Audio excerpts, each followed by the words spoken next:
Hello and welcome to The Exchange, an interview series for men. And in this episode, we're going to be talking about personal stewardship when it comes to technology. And I'm honored to be joined by Brother Osi for this interview, who's going to be giving us great insight and direction into our topic today. Brother Osi is no stranger to most of you, but by way of quick introduction, Osi is an educational technologist who works with a number of companies, institutions as a consultant. He's worked for over 15 years, specifically helping develop technology use in primary schools, as well as being an event speaker involved with training and various other aspects. More importantly, Osi, along with his wonderful family, are also church planters. They started a cell group in Essex in 2022. And then they started having Sunday services there in April of 2024. And with family, work, church, he is extremely busy. So we are so glad that he has consented to join us on the exchange. So, Brother Osi, technology. It's all bad. Get rid of it all. It's not going to do anything but destroy you. It's worthless. The downfall of society as we know it. We know that can't really be the case either. So, why don't you just for a moment here, why don't you talk to us about the reality of the necessity of technology in our world today, including social media? Well, first of all, thank you for having me on. It's good to be discussing this topic with you. I know that you're um, very much open-minded when it comes to this topic in the use of technology, etc. So it's good to be able to have this discussion. I think what's important to me is to first of all, kind of frame the definition of technology because for lots of different people, it would mean different things. So for some people, we could say technology, they might be thinking about AI. You know, you say technology to others, they're thinking about social media. And for others, they're thinking about, maybe how to work their car, the technology in their car, etc. But I think throughout history, technology has always been something that is external to the human body to make the human experience more effective and more efficient. So a fork and a knife is technology. Um, a wheel is technology. When we think about technology in that sense, we're thinking about the human involved rather than the knife or the fork or the wheel. The wheel in and of itself is nothing, but actually if the wheel can help me be 90% more efficient in my locomotion, which bicycles do, they Yeah. help you to become 95% more efficient in your forward motion, then that means that that is a helpful tool to ensure that I'm using my energy efficiently or getting the result that I want. So really, technology isn't the thing. It's all about the people. Mhm. And it's how the people use the technology that matters. So people will have different views depending on how they read that word. Um, but really, I would encourage people to boil down to that basic concept that technology is anything that helps the human experience to be better. So, be it travel, getting from one country to the next, do we use a plane? Do we use a bicycle? Do we use a boat? You know, the right tools for the right job. So when it comes to, uh, being a Christian, how is technology helping me to become a better Christian? Because the focus is on me being a Christian, somebody who is Mm. called by God to live before God. So then the technology isn't a thing in itself, but it's an extension of what I'm doing as a human being. Yeah. Yeah. And I think that, seeing it as the tool, because I know I think especially when we come to social media specifically, there's maybe a little bit more behind it than just a tool with algorithms and different things. But the digital world is a tool. Looking up some statistics and different things, specifically within the UK, it was amazing to me that it said that 76% of adults use apps or sites for well-being. So that's either relaxation, health, monitoring fitness. That's three-fourths of the population is using this tool in what we would, call a beneficial way. And that can even play over into our walk with God with all the apps and different things that we can use to progress ourselves in that way. Yeah, I think that although you said that with the algorithms behind social media being at play, I think the same could be said about a lot of different things. But the premise remains the same. Actually, the human being approaching that tool Hmm.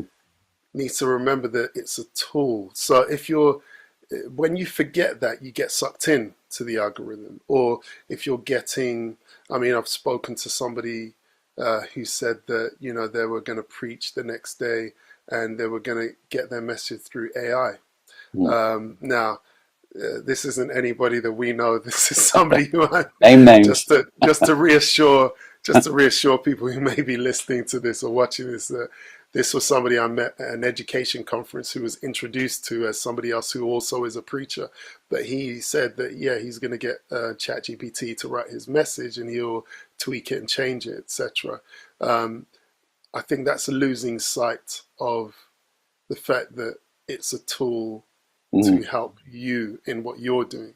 And also, going back to the knife and fork analogy, you wouldn't use a knife and fork to eat yogurt or to eat Not soup. successfully.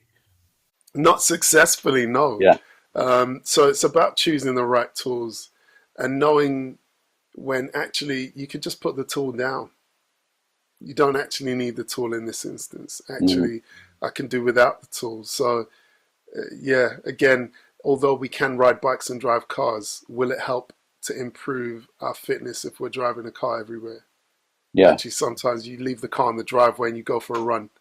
It might not be Yeah. the most efficient form of travel, but actually it's probably the best for your health. So in that context, if you're passing off that spiritual process of hearing a word from God, directly from God, getting on your knees, praying, fasting, seeking God for that word, if you bypass that process just to have content, Hmm. then you've lost sight of the fact that the tool is there to support you. And actually, sometimes you don't need the tool at all. And it's Yeah. the same with social media. If people get sucked into the algorithms, which I do, train adults. I'm doing a couple of sessions next week in some schools, training parents on the use of just online safety in general. But part of that will be the use of social media because adults struggle to Hmm. put down, especially the new short video form factor consumption. So, the TikTok reels, Hmm. the Instagram reels, the YouTube shorts, those short form factor that automatically scroll to the next interesting video. Yeah. They are really like the algorithms behind that are purposefully set up to increase engagement for the company. It doesn't Yeah. care about your well-being, doesn't care how tired you are at nighttime, if you need sleep or anything else. And people need to be mindful of that and remember that these things are supposed to be a tool. And if you're asking yourself, okay, what is this tool helping me do? And you don't have an answer, then it's probably best to put it down. Yeah, and that's I think probably all of us at least once, I'll say, probably more than that, have caught ourselves. I'll sit down here for 5 minutes and then we look up and it's been 25, 30 minutes and you're like, what even happened? Yeah, It yeah, can easily get away from you. yeah. So let's, you've brought that up there. So specifically with men, Hmm. um, the Instagram, TikTok are higher usage amongst women. YouTube, Reddit are much higher among men than among women. So let's look, because this is a men's podcast. You Hmm. know, getting sucked into a rabbit hole, because I think Reddit especially can suck you down, the rabbit hole. Hmm. How as men can we help if we find ourselves thinking, okay, I, I I know I'm spending a little too much time on this. What are some things that we can do to pull ourselves out of that? Well, I will speak from my own personal experience on this one because I've been the person not who has been distracted for 20 minutes, but for hours. Mhm. I've got examples of when I have said to myself, I am so tired, let me go to bed early. And I'm upstairs 10 o'clock at night. And just before I go to bed, there's a couple of apps that brain apps that Mhm. I'll do before I go to sleep. Oh, let me just check. Let me just check whatever the app was. I don't know whether it's Instagram or I say that because I've deleted them all. But what would happen is I would go on the app thinking to myself it would just be for a short while. But quite literally, it's 2 a.m. Like, Mhm. I was there at 10. So that's like 4 hours have Yeah. passed. And as I said, for the sessions that I teach, I've looked into it and thought, oh, is this just me? And then you realize actually, okay, part of it is you, part of it is your interest. But beyond that, it's the fact that these companies pay millions Mhm. to ensure that they know what will interest their users. And they set up the algorithms to automatically suggest things that should be of interest to you. Mhm. There's not many people who will be scrolling and find 3 or 4 things in a row that they don't like. Mhm. Because if you find 3 or 4 things in a row that are not interesting to you, you will turn it off. So they're making sure that within 1 or 2 of those options that they've selected, that you're interested. And they're gauging how long you're on it. And then they're suggesting more things that are very similar. And this all comes down to data at the end of the day. And if people aren't aware of just that simple information as to how much time you're on there for. Mhm. So at one stage, I'm like, right, okay, let me check settings and let me check my screen time.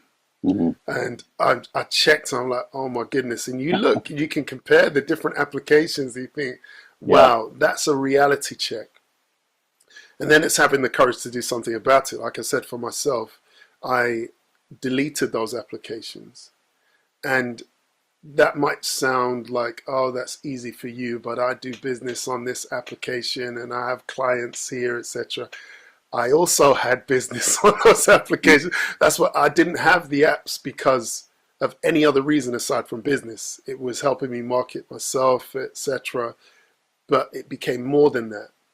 And Yeah. I did have to make a choice. Okay, number one, how many clients am I getting from my engagement on this platform? Mhm. And what's the reality of that situation? Okay, is it that I really do have lots of clients? Because really, if that were the case, I wouldn't be scrolling so much. I Yeah. would be just doing business on there Yeah. and coming off. Um, but then I realized, okay, no, it's more through word of mouth. So actually, the reality is, okay, yeah, I might have a snazzy profile. There might be lots of things I put lots of effort into, but is it worth 4 hours of my night time? Mhm. No, it's not. So deleting and cutting off was what I chose to do. And I lead a men's group every Thursday, in addition to the church ministry, which it was kind of born out of the COVID-19 pandemic.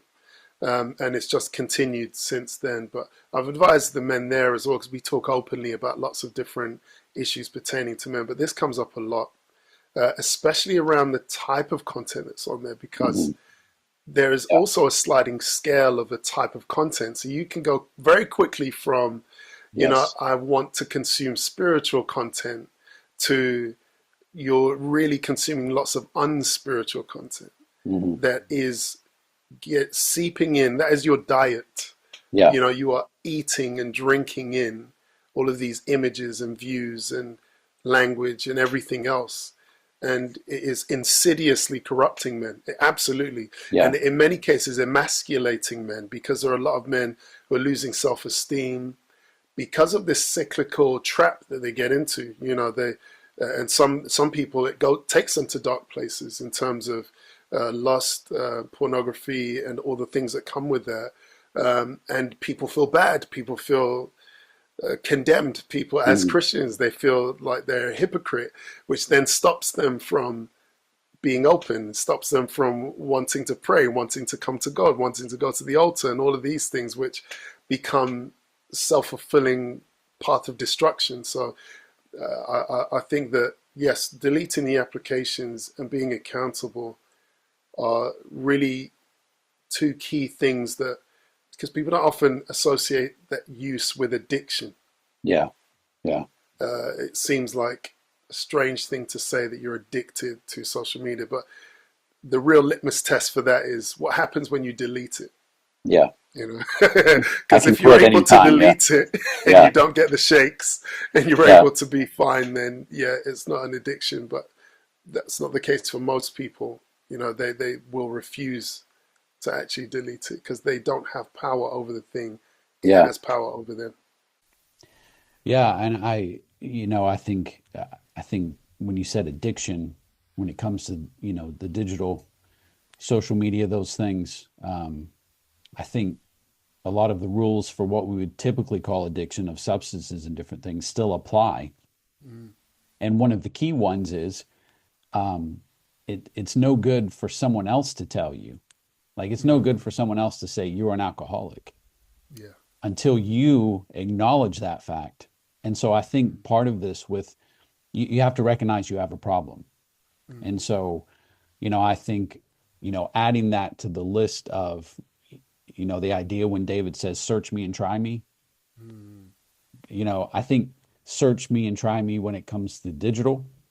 Lord, if you convict me if I'm spending too much time on it, becoming part of your prayer. Oh Um, wow. That's a tough one, and well, yeah, even not just even a tough one to pray, a tough one to actually be obedient in response to, yeah, because when we really think about it, God will be giving us lots of nudges here and there. oh yeah, You know, especially if you're a married man, yep, you know, you will have a constant nudge yeah, about how much time you're spending on social yeah, media, and the question is, are we listening to that? And if we're not listening to that, does God really have a chance yeah, in terms of getting a response? We'd love to think, and we would all love to think that we're spiritual enough that when God speaks to us, we will do it. yeah, But really, the proof of the pudding is in the eating. Actually, exactly, could we assess and say that God has not spoken to us thus far about our social media use? yeah, You know, and if God has spoken to us, what has our response been? yeah, You know, it's tough. It really is tough, and and this is why I constantly bring it up with the men's group, because it isn't just something that is just simple. You know, we often like to feel like we've overcome. You hmm, know, that's not a problem anymore. I've dealt with that. But many of these things are cyclical, you know, hmm, sometimes seasonal, yeah, um, and sometimes linked with things unrelated. Like, you know, people can have a bad day at work or an argument with their wife, and subsequent to that, they're on this sliding scale, which leads them to these yeah. vices and addictions, etc. So, yeah, it's good to talk about these things. Mm. How do you feel? I guess really social media would be one of the big ones. We can throw YouTube, Reddit, all those different things in there. How do you feel that they affect us in tangible spiritual ways? Like, obviously, there's benefits, there's Yeah, apps you can use. So we do want to say, again, it's a tool, there's positives. yeah, But how yeah. have you seen some of the negatives of what it can do to us spiritually? Sure. I think that just to frame this as well for people listening, we're talking about the transition point between you using it as a tool and it using you. Hmm, And I think your question pertains to what do we do when it is using you? hmm, And I think that, you know, the negative effects, when I think about this and I reflect on what was happening to me, I reflect on, I think it's Jeremiah 17. So the heart is deceitful above all things, desperately wicked. Who can know it? I, the Lord, try the reins, test heart, etc. What, when I look at that and you look at the word, it talks about being desperately wicked. Um, there's language there that pertains to the insidious nature, that is the gradual yeah, creeping nature of things that pertain to the heart. And I think that is the most dangerous thing about this, the idea that certain ideologies, even hmm, certain doctrines, certain viewpoints, certain appetites. So when people are struggling with lust, people are struggling with pornography, etc., not realizing that there are small little things that are not pornography that are being pushed into your yeah, brain in a gradual sense, that have been a seed, that have been watered by more content. Yeah. And they've grown because of other content and time. Because anything that is planted and left inevitably grows. Mm-hmm. So it's the place in which people will justify in their minds and say, actually, it's not that bad. It's a workout video. Yeah. I was focused on the man. I wanted to find out the, exercises that I need to do for something. I wasn't focused on the lady in the background that was scantily clad, etc. But that information is in your brain. Mm-hmm. And actually, it's doing something in a very gradual way that's causing you to think a certain way. Yeah. That will have an impact on your appetite for scripture, your appetite for prayer, your appetite for the things of God.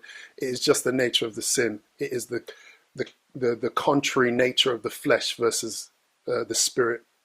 Yeah. And when we are feeding the flesh, whether directly or inadvertently, we are building up a nature that is inevitably contrary to God. People will say things like they don't feel like, or they don't feel called to, or they don't feel it's the right time. But actually what's really happening is the flesh doesn't want anything of the spirit. Right. Yeah. So it will manifest in people saying, I shouldn't really come to the altar and pray for someone. Mm-hmm. And we're saying, where are the men? It's all ladies at the altar Yeah. praying for people. Yeah. Whereas actually the real issue is that they've been looking at content that has caused them to feel inadequate, caused them to feel far from God. And these things are seeds growing that have not been dealt with. But such is the nature of man. It's from the beginning in the book of Genesis. When we have a problem, we blame others. Mm-hmm. So it becomes pastor's fault that I'm not being used as a man. It's the leader's fault that I'm not being trained or developed. But there are many ways that I've seen it. And again, going back to, because I wasn't born in church. I had struggled with pornography before I'd even come to church, and I wouldn't have called it a struggle.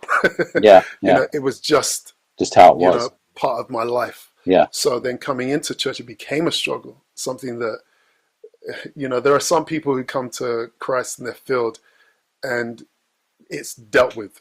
Yeah. And then there are other people who have the Book of Judges experience, where God leaves the enemy in the land to test them, to see if to make them know war, right? To train them, exactly. And that was that for me in terms of that struggle. That was a real battle. It was cyclical. It was something that kept coming back, and something that I had to keep fighting. And even to this day, I'm very just like, you can never drop your guard in that regard. You can never say that you've done it and you've overcome and you're fine, because I think that's the day that's the day you struggle. Exactly. But from those experiences, I remember those feelings of feeling that, I can't this and I can't that. But the real turning point is when you take responsibility and say, actually, this is a problem, and this is something that I've done.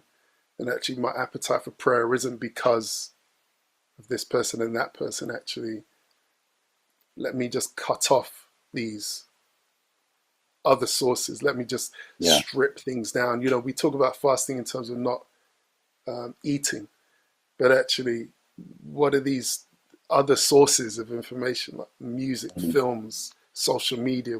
Let's just cut it all off and seek God. And then it's so funny when you start to kill the flesh like that, you start to see the flesh as it truly is. Yeah. Like the disguise it has, it feels friendly. It seems like it's normal, but when you come away from it, you see the ugliness, you see the evil, and the death. It's like drinking acid and thinking it's okay. All of a sudden you realize it's acid. Oh my goodness, this is killing me.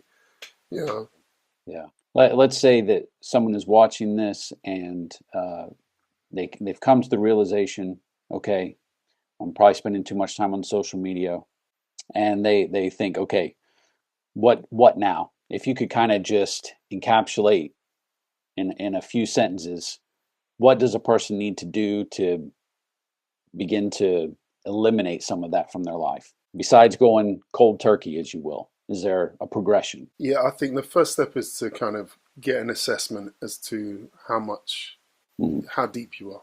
And I think Yeah. those screen time statistics are quite sobering. And it's honest, and you don't have to tell anybody else. You can look and see, look, this is how much time I'm spending on this app, and just be honest and say, right, okay, ask that question. Do I have power over this, or does this have power over me? Mhm.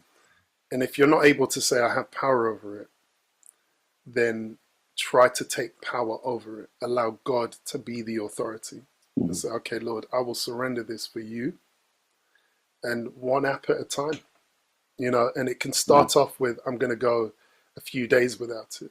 And you could try and extend that. I'll go a few weeks without it. Yeah. Then it could be, actually, I'm not going to use it at all. And then it could go to, I'm going to delete it. And it's surprising to find out how much life goes on when you're not using Yeah. these um, tools that we feel are so essential for us to be on. Oh, if I don't Yeah. reply to this message, the world will fall apart. Actually, if you don't reply, the world still goes on. And actually, if as a result your relationship with God is better, then it's going to be worth living that life that goes on. I want to thank you so much, Brother Osi, for joining us, for the insights you've shared, practical tips. I really appreciate it. And want to encourage you. I'll put a link here. You can go to Osi's Tech Tips. And there's a lot of different resources, things about technology there that you can look at. But I'm so glad that you joined with us, and I pray that this has blessed someone, challenged someone in their life. And God bless each of you, and join us again next month on The Exchange.